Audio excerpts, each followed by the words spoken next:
It reminds me of Trust Circle at Not Back to School Camp. It doesn't go as far as people saying you're not those things or whatever, but it's just an experiment where people step into a circle and say something that they find true. Could be as simple as that they like pizza, or as complex as some of the things you just mentioned that are very serious. And if other people find that true for them, they just step in also.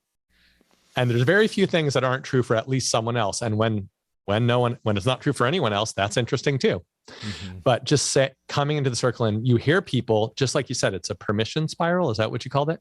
Yeah. The first thing that someone steps in and says isn't really that profound. Yeah. People start with like, someone called me a name and I cried would be in the middle somewhere.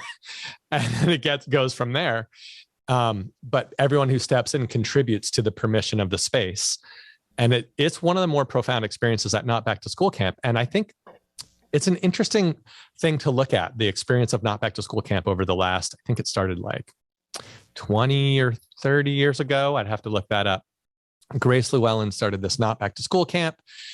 It's a camp for unschoolers, which now doesn't sound super crazy, but at the time, unschooling wasn't a thing. You couldn't just not go to school as a teenager. You'd be a dropout if you did, first of all. But this starts for even 12 or 13-year-olds. So you can't drop out when you're 12. I mean, that's just like negligence or something, right? So you could homeschool back then, although even that was rare enough. And so you basically got this camp that is about as out there as I would say your camp is now, maybe. You know, like homeschooling was a thing.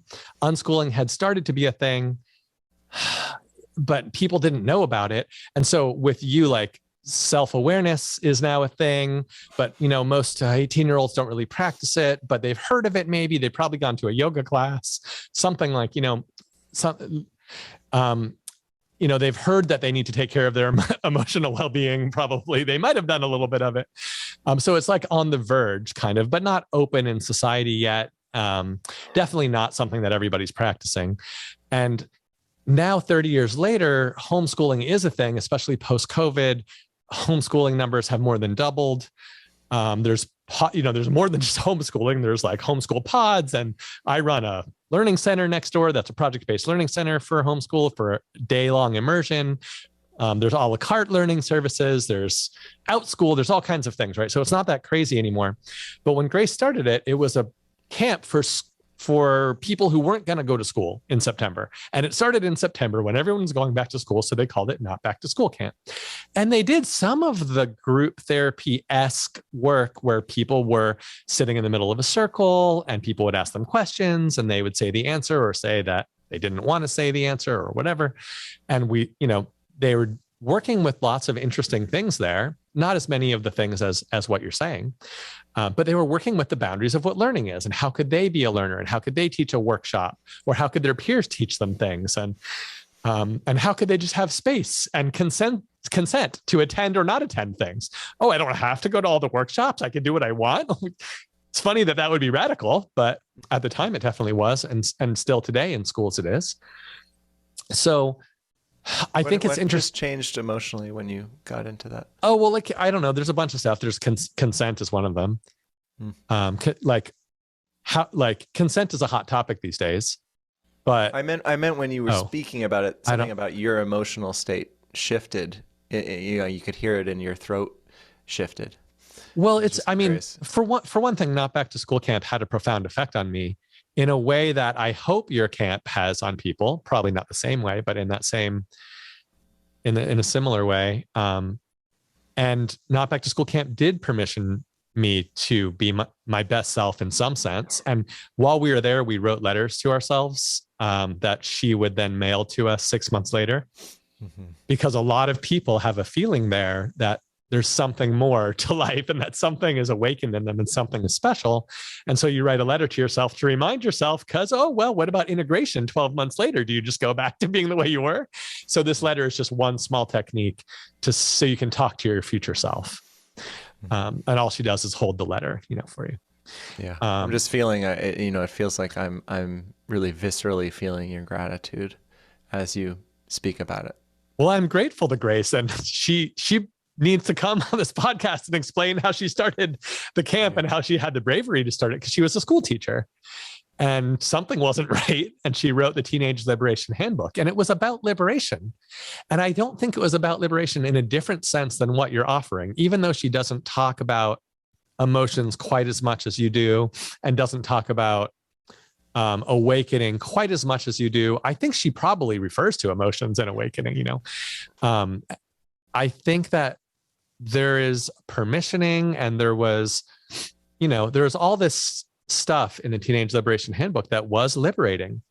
And it really was helpful for me. And I was only a counselor there. I wasn't even a camper there, but I got all this benefit. But if you look at what the camp did over time, at first it was a crazy idea with a small number of people. Well, that's what you're doing right now. And as it evolved, it came to be multi-site. There's one in Oregon, one in Vermont, and one in Southern California.